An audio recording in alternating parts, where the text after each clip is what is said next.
Hello मेरे दोस्त, आज हम लोग पढ़ने वाले हैं प्रश्न वाले 8.2 त्रिकोणमिति। उससे पहले अब कुछ बातें बताने वाले हैं। मान सारणी अगर आपको मालूम नहीं है तो 8.2 बनेगा ही नहीं, आपको हवा भी नहीं लगेगा। समझ में आ रहा है?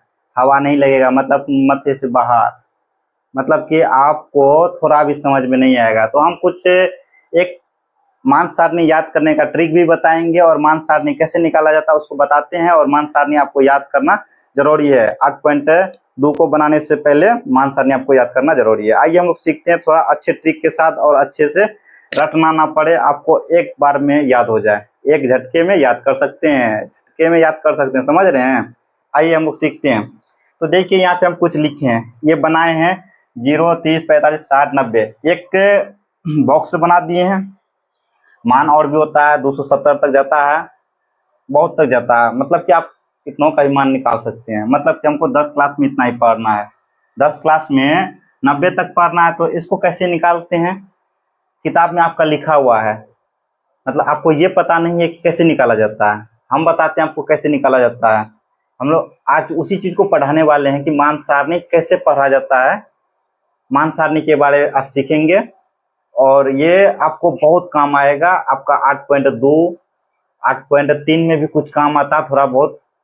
तो यहाँ पे देखिए, समझिए 8.3 में थोड़ा बहुत शायद आता है। हाँ, तो यहाँ पे देखिए क्या है, 0, 30, 45, 60, 90। तो यहाँ पे इसको लिखे हैं। पहले क्या कीजिए, आप यहाँ पे लिख दीजिए क्या, 0, 1, 2, 3, 4 लिख दिए। यहाँ तक लिख दिए। अब देखिए सब में 4 से भाग दीजिए। क्या कीजिए, 4 से भाग, सब में 4 से भाग दिए। सब में रूट लगा दीजिए। क्या कीजिए, सब में रूट लगा दीजिए। सब में क्या किए, रूट लगा दिए। सर रूट क्यों लगा रहे हैं? एक ट्रिक है, मान सारणी निकालने का ट्रिक है। क्या है? मान सारणी निकालने का ट्रिक है। तो देखो ये रूट लगा दिए सब में। तो देखो 4 को 0 से भगा देंगे तो ये क्या हो जाएगा, 0। ये रूट 0 ही बचेगा ना। क्या बचेगा? 0 ही बचेगा। तो यहाँ पे देखो ये साइन का मान निकलेगा, या नीचे हम थोड़ा सा अच्छा से लिख देते हैं, जगह थोड़ा सा बचाओ रे बाबा। अरे चलो, हाँ हाँ। तो देखो यहाँ पे इसको 4 को 0 से भाग दिए तो 0, 0 का वर्गमूल 0। यहाँ पे देखो जो कट रहा कटा दो। तो पहले ये कटेगा, कटाओ रे। ये कटेगा, देखो ये कितना बार से कटेगा, 2 बार से। ये कितना बार से, 1 बार से कट जाएगा ना। तो जो कटा दिए। अब 1 का वर्गमूल 1, 4 का वर्गमूल 2। यहाँ पे कितना बचा, 1। 1 का वर्गमूल 1, 2 का वर्गमूल नहीं आता जिसको लिखेंगे रूट में। क्या लिखेंगे, रूट में। ये 3 का वर्गमूल नहीं निकलता, इसको लिखेंगे रूट में। 4 का वर्गमूल 2 होता, लिख दिए। और 1 का वर्गमूल 1। अब अपने मान सारणी में देखिएगा तो साइन 0 का मान 0, साइन 30 का मान 1/2, साइन 45 का मान 1/√2, साइन 60 का मान √3/2, साइन 90 का मान 1। ये रहेगा लिखा हुआ। अब अपने बुक में देख लीजिएगा। तो आप देखो यहाँ क्या करना है, ये साइन का मान निकल गया। सर साइन का मान तो निकाल लिए, कोस का मान कैसे निकाले? तो कोस का मान क्या करना है भाई, इसको उल्टा कर दो ना, इधर से लिखना स्टार्ट कर दो। 1√3/2, 1/√2 और 1/2, 0 हो गया। अब सर कोस का भी मान निकल गया, तो 10 का मान कैसे निकालें? 10 का भी मान निकाल लो ना भाई। इसको इससे भगा दो, इसको इससे भगा देंगे तो ये हो जाएगा, 1 को 0 से भगा देंगे तो हो जाएगा 0। इसको इससे भगा देंगे तो ये 2 2 कैंसिल, तो बचा 1/√3। अब देखो कैसे कैंसिल हुआ, 1/2 भिन्न का भागा होता है ना, 1 बट्टे कितना है रे, √3/2। अब भिन्न का गुना में बदलो, इसको गुना में 2 ऊपर गया, 3 नीचा, 2 2 कैंसिल, तो बचा क्या, √3। यही ना बचा, तो आ गया ना 1/√3। इसका भी क्या है, ये 1/√2, 1/√2। ये इसको भगा देगा तो क्या कट के कितना जाएगा, बोलो 1। इसका भी 2 2 कैंसिल, तो यहाँ क्या बचा, √3। इसको इससे भगा दिया तो ये बचा अपरिभाषित। अब बताओ अपरिभाषित क्यों लिखे सर? अपरिभाषित इसलिए लिखिए, यहाँ पे देखो फर्क क्या है कि यहाँ 0 में 1 से भगा दे रहे थे और यहाँ 0 को 1 से भगा दे रहे हैं। 0 को अगर 1 से भगा देंगे तो ये अनंत हो जाएगा, मतलब जेते रहेगा 0 आते रहेगा। तो इसमें क्या करेंगे, अपरिभाषित लिख देंगे। इसको इंग्लिश में बोलते हैं इन्फिनिटिव, मतलब चलते रहो जितना चलना चलो। 0 को ऐसे 0 को 1 से भगा दिए तो ये 0 0 0 0 आते रहेगा। अब इसका मान तो निकल गया सर, 10 का भी मान निकल गया।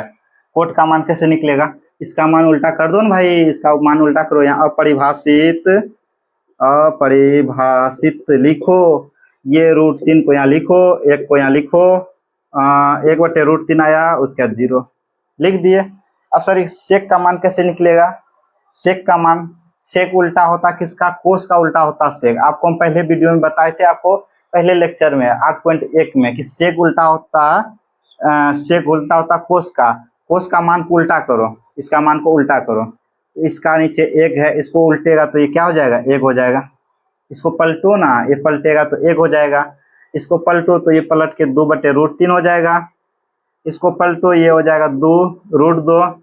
इसको पलटेगा तो ये हो जाएगा 2, और 0 का नीचा में कुछ नहीं तो 1। इसको पलटेगा तो 0 चल जाएगा नीचा, 0 में से 1 को भगा देगा तो क्या बचेगा? अपरिभाषित। क्या बचेगा? अपरिभाषित। अब सेक का मान निकल गया। अब सेक का मान निकल गया तो कोसेक का मान कैसे निकलेगा सर? कोसेक का मान साइन का उल्टा भी कर सकता है, या तुम ये सेक का मान निकाला ना, इसको उल्टा लिख दो। यहाँ से लिखो अपरिभाषित, अपरिभाषित 2√2, ये 2/√3, 1 हो गया।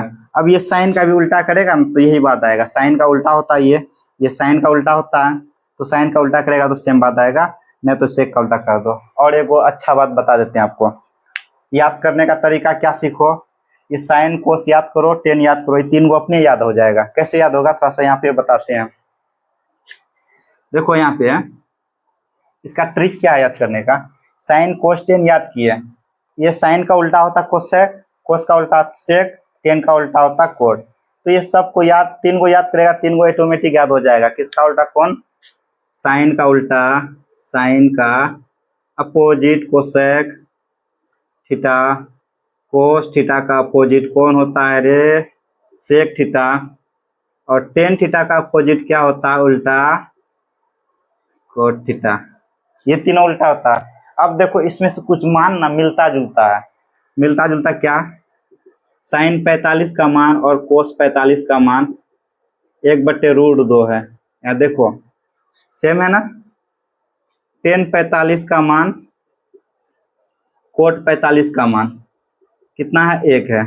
टेन 45 कोट 45 का मान 1 है। अब सेक 45 और कोसेक 45, इसका मान कितना है? √2। देखो है ना यहाँ पे, कहाँ गया? ये सब मान क्या मिलता जुलता है, ये सब थोड़ा दिमाग में अपना से भी रखना पड़ेगा। ये ट्रिक है वो। आपको अगर कोई पूछ देगा साइन 45 कोस 45 दोनों का मान सेम, टेन 45 कोट 45 दोनों का मान सेम, सेक 45 कोसेक 45 दोनों का मान सेम, तो ये सब आपको ट्रिक है। और थोड़ा एक ट्रिक और बताते हैं आपको। टेन 30 का मान कोट 60 का मान बराबर होता है 1/√3। आपको बोल दें साइन 60 का मान कोस 30 का मान बराबर होता है √3/2।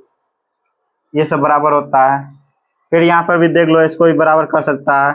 सेक 30 का मान कोसेक 60 का मान बराबर होता है। ये सब थोड़ा सा माइंड में रखना पड़ेगा। और आज का मतलब कि मेरे मकसद था कि आपको 8.2 स्टार्ट करने से पहले ये बेसिक चीजें समझना जरूरी है, और ये आज से भूलिएगा नहीं।